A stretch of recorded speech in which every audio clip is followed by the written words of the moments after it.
Hello everyone, this is Zodi Emish from the RedShirtArmy podcast. I'm coming to you today to talk about a very special mod I found on the internets today. Essentially, it is a mod from one of our community members named Pendra.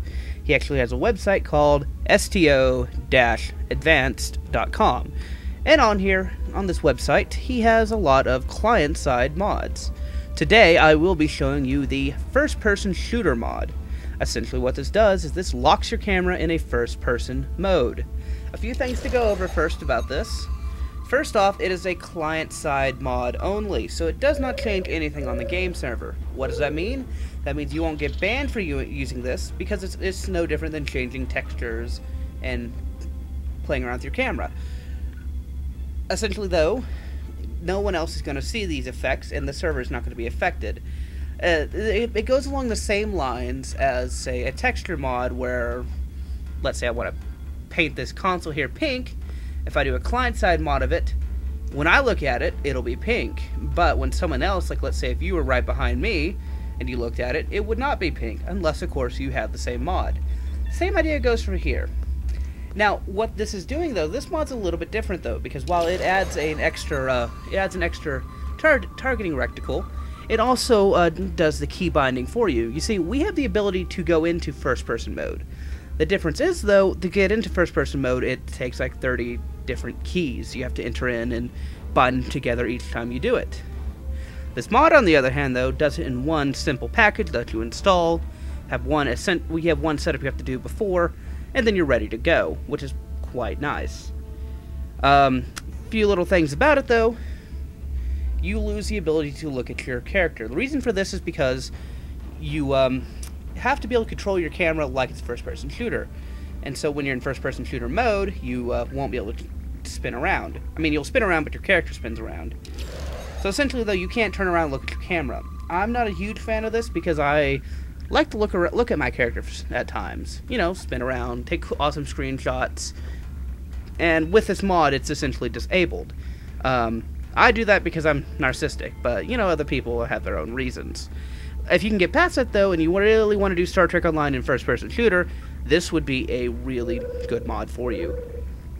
Now, the way this mod works is, essentially, you have to kind of trick the camera. This is no different than how you do it the other way with the keybinds. You see, the camera is its own little entity. It follows around your character, and so no matter where you go, the camera follows. If you notice, though, when you get into the wall, you go into first-person mode like this. The reason for that is, see, the camera is not really affected by anything like characters, boss, and ships. The reason for this is because, you know, you have to be able to move your camera around, and sometimes they get in the way. A good example of what happens, essentially, is like when I come near my boss here, and I walk through him, carefully. If you notice, I go through him. Same idea for the camera. Now what this mod does and what the key bindings do is when you get to this point here, it locks your camera into this. Essentially, you are facing forward to where your character is, and wherever you point, that will be where you're shooting. So, how does the mod work exactly? Well, first you download the file and you install it. I've already downloaded it, scanned it a couple times to make sure, because I'm kind of one of those people who worries about, you know, viruses and stuff. And so far, his stuff has been clean. I say so far because I'm worrisome about anything, really. So, when you get into this mode like this, you walk up to the wall, bring it into the camera mode where it goes inside your head, and after you do the initial key bindings, which I won't go over because he has a really good detail on how to do it, you hit Shift L. Now, I am trapped in first-person mode. Now, it does have some trouble with it, though. For instance, if you notice, there's a little reticle up here. You actually have to come over here and grab this and just put it really in your center. This is where you're going to be aiming. Best thing to do, you see your mouse disappears when you use it. You actually have to hit the middle mouse button to bring it up and back. Best thing to do is put it right in the middle and leave it there. Now, one of the problems I talked about though was scanning.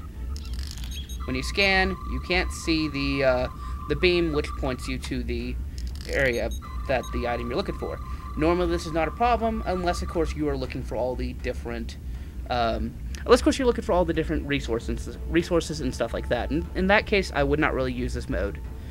Another interesting fact is the left mouse button is your target, but it's not exactly always the most accurate.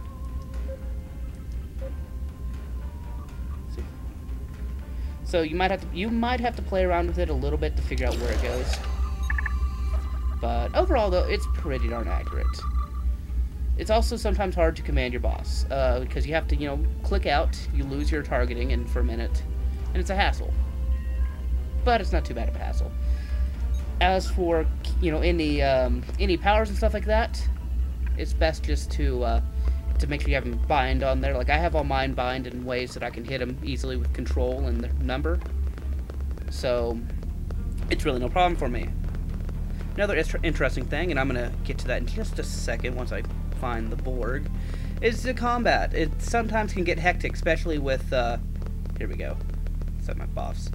Especially when they get really close to you. It does fill up your screen, and it's hard to command your guys, but you'll get used to it, I find.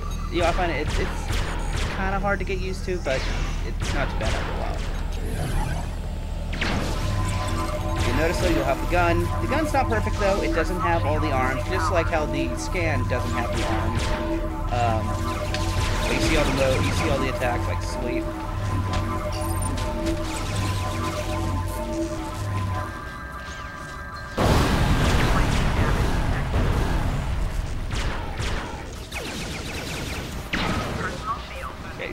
See, this is what I mean. Sometimes it gets really close and personal, and it can get kind of intense if you ask me. They're going to go right up in your face, and you're like, oh no, they're going to assimilate me. But other than that, though, it's pretty awesome mod. I think these guys are going to kill me. So, yeah, this is the mod. Pretty sweet. Especially, it's kind of good for, if you want to do cinemas and stuff like that, and you want to get something like close-up face, which I don't know why you'd have to use that with demo record. But if you wanted to, this would be a good mod for that. If you want a first-person shooter experience, get scared by the Borg, pretty good mod to do. And I just died because I'm not really paying attention. But anyway, so this is the first-person shooter mod by Pendra. I will have a link below if you're watching this on YouTube, or if you're watching this on RedShirtArmy.com, underneath the Deck 15, my personal blog. In fact, this will be the blog for the week. I will have a link in the blog along with the video. So, check this out, and he also has some pretty other cool mods. A mod that changes L cars from blue to their normal colors, and one that shrinks the barn doors on Starbase 1. So just check them out, have an open mind, and enjoy, really. That's the biggest thing is, if you find something that you like, use it. As long as it's not game-changing, this is not game-changing, this doesn't, affect the server, use it, that's all I can say. So, have a good day.